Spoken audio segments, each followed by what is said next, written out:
такой режиссер Питер Берг, и он снимает разные фильмы. К примеру, крепкую футбольную драму «В лучах славы» или отличный боевик с Дуэйном Джонсоном «Сокровища Амазонки», крепкий экшн-триллер «Королевство» и суперхит лета 2008 «Хэнкок». Ну и, мягко говоря, неудачный фильм «Морской бой». На этой неделе он второй раз возвращается в военное кино после «Королевства» с картиной «Уцелевший». Бывают решения, меняющие жизнь.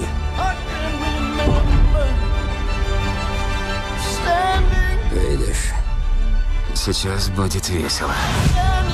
Есть люди, которые никогда не бросят тебя. В каждом из нас таится сила.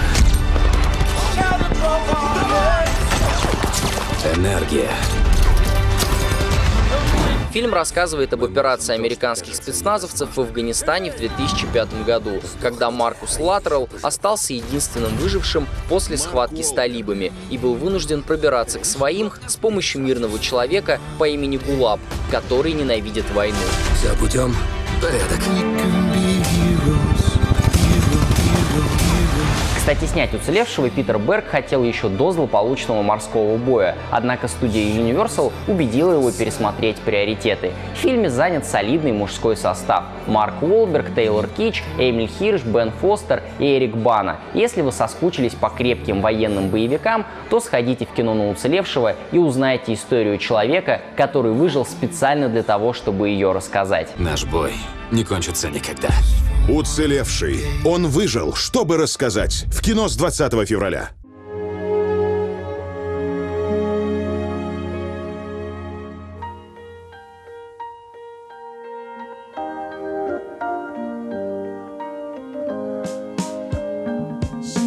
Вот и наступил одновременно счастливый и печальный день. В широкий российский прокат выходит последняя работа непревзойденного мастера японской анимации Хаяо Миядзаки «Ветер крепчает».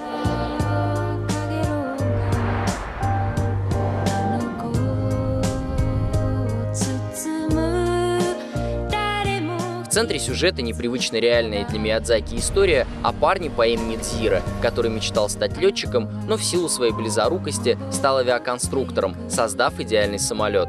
По ходу истории своего жизненного пути Дзиро переживает великое землетрясение в Токио, кровопролитные войны и находит свою истинную любовь. Кстати, озвучил Дзиро в оригинале любимец публики Джозеф Гордон-Левитт.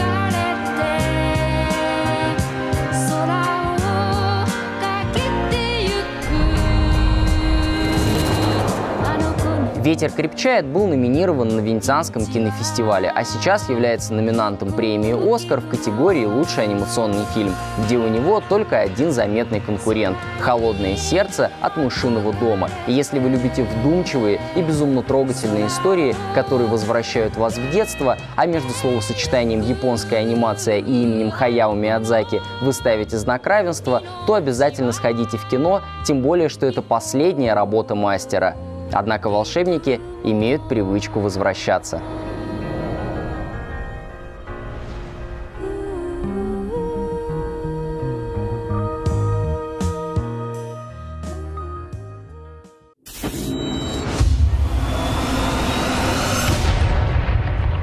Французского кино на российских экранах все больше.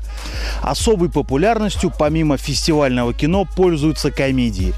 Сегодня речь пойдет о фильме Тристана Сигуэли «Снова 16». Арно Мюстье, вы решили стать не только философом, но и адвокатом. Арни Мюстье – просто синоним успеха. Он адвокат, философ, хороший сын, но полный зануда. Мы с тобой повеселимся, братишка. Жюль! Жюль! Как же он меня уже достал? Как ты хочешь сок? С мякотью или без? В твоей заднице! Так как у него почти не было детства, Арно получает редкое заболевание – синдром подростка. Перевожу кризис запоздалого переходного периода. Эй, жми на треугольник.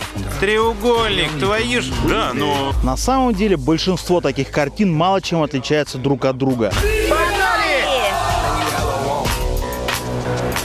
Будь они сняты в США, во Франции или в России. Сегодня ты кого-то поимеешь. Я готов. Бей!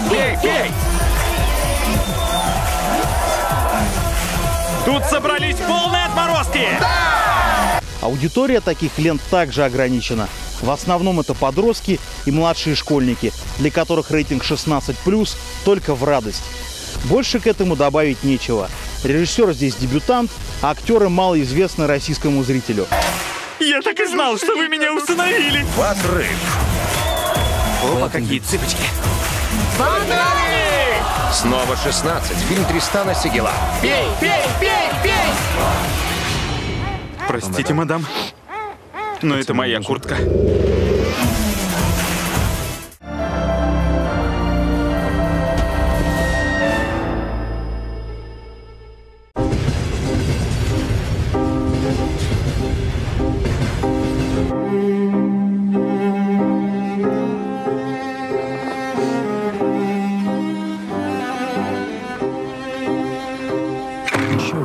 На очереди главная российская премьера недели, а для кого-то и целого года. «Москва. Наши дни». Одаренный певец, студент вокального отделения Эрик готовится к музыкальному конкурсу, на котором должен исполнить песенный цикл Шуберта «Зимний путь», но за 3 дня до конкурса влюбляется в обычного гопника Леху. Нетрадиционное кино о людях нетрадиционной ориентации – новшество для нашего рынка, так как картины Гаса Ван Сента и Грега Араки прижились только в узком кругу ЛГБТ-сообщества и особенно продвинутых либералов. Дисциплина, как в спорте. Сон, прогулки, Шуберт. Кто-то называет фильм подделкой на злобу дня в декорациях перестроечного кино.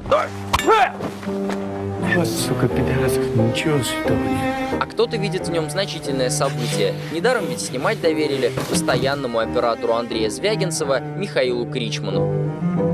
Стоит смотреть «Зимний путь» или нет, решайте сами. А попытается ли Милонов запретить фильм, покажет время. Только одно можно сказать с уверенностью. Евгения Ткачука, который сыграл роль гомосексуалиста-гопника Лехи, пацаны не простят. Ведь раньше он играл таких же, как они, в своих пылких мечтах. Шустрого из «Чужой» и Мишку Япончика. «Зимний путь» с 20 февраля в кино.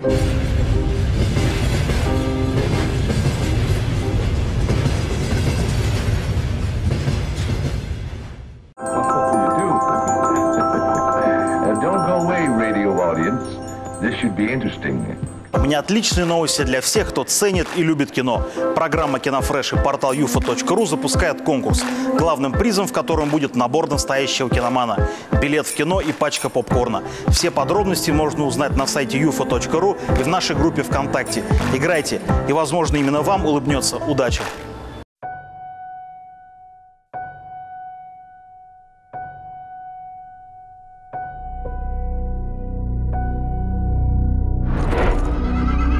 Этот город был жемчужиной в короне Римской империи. Наверное, главной премьерой недели все же является «Дорогущий пеплом Помпеи» Пола Би.Си. Андерсона. Граждане Помпеи!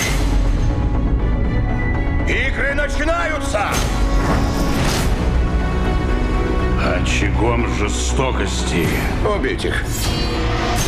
Порока. Этот раб смотрит на тебя, будто околдованный, Кассия. Полем битвы. Как твое имя? Меня зовут Майло. За жизнь. Завтра будет бой. Кто выживет, получит свободу. Художественный фильм «Помпеи» — это история любви раба-гладиатора Майло и благородной Кассии, обрученной с римским сенатором, разворачивающаяся на фоне извержения Везувия, который сотрет навеки величественный город Помпеи. Проснулась великая сила.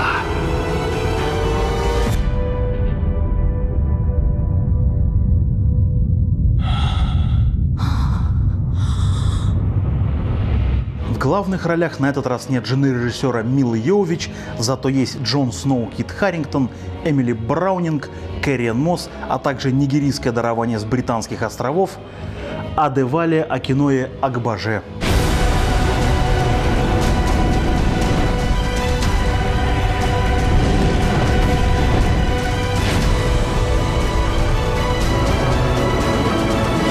Бюджет картины составил $130 миллионов.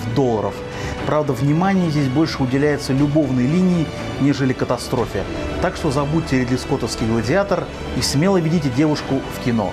Помпеи. Ничто не будет прежним. Что бы ни случилось, Герои восстанут из пепла. мы будем свободны, друг. И последние станут первыми. Надо добраться до гавани. Мы пойдем вместе.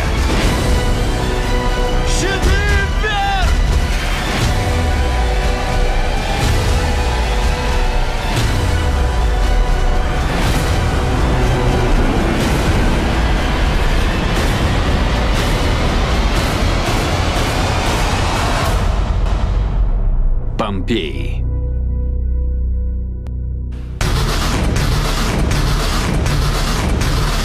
Дорогие друзья, компания Sony Pictures и программа Кинофреш предлагает вам поучаствовать в конкурсе и выиграть крутейшую футболку от создателей фильма «Робокоп». Именно она и находится в этой коробке. Напишите 5 причин, по которым Робокоп, Модель 208 круче Тони Старка, больше известного как Железный человек.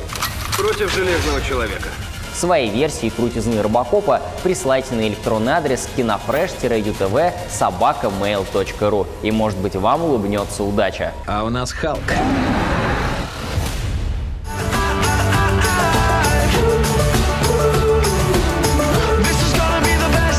На этом наш выпуск подошел к концу, и я надеюсь, что вы выбрали премьеру себе по вкусу. Вступайте в нашу группу ВКонтакте и подписывайтесь на YouTube-канал. С вами была программа Кинофреш. Увидимся в кино. Пока!